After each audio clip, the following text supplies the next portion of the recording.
স্বরচিত কবিতা জল্পেশ মন্দির। উত্তরবঙ্গের বিখ্যাত মন্দির জল্পেশ।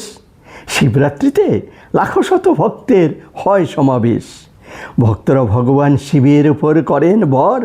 শিবের আরেক রূপ হলো জল্পেশ্বর।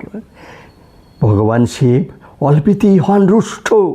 সামান্য বেলপাতা ও জল পেলেই হন তিনি সন্তুষ্ট। তিস্তার পবিত্র কাঁধে নিয়ে জল দীর্ঘ পথ হেঁটে ভক্তদের মন্দিরে নামে ঢল।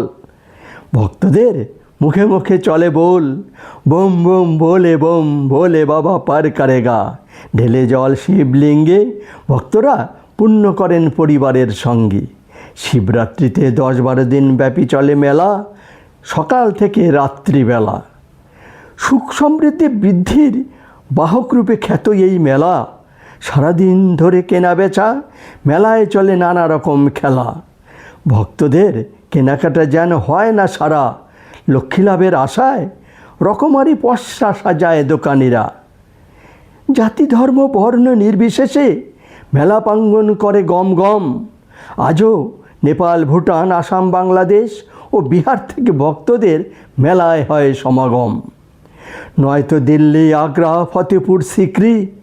স্বাধীনতার আগে জল্পেশ মেলাতেও হাতি হতো বিক্রি। ভক্তরা মেলায় করেন বহুবিধ জিনিস কেনাকাটি। বাচ্চাদের খেলনা, বেলুন, বাঁশি, ঘর সাজানোর সামগ্রী থেকে ঠাকুরের থালা বাটি, গ্লাস, ঘটি বাটি। প্রাচীনতম প্রখ্যাত জল্পেশ শিব মন্দির। শ্রাবণ মাসেও ভক্তরা মন্দিরে করেন ভিড়। 700 বছরের উত্তরবঙ্গের এই শিব মন্দির ও মেলাকে নিয়ে ভক্তরা করেন অনেক আশা, যেন বাড়ায় তাদের সুখ সমৃদ্ধি ভক্তি, একে অপরের প্রতি বাড়ায় ভালোবাসা। নমস্কার।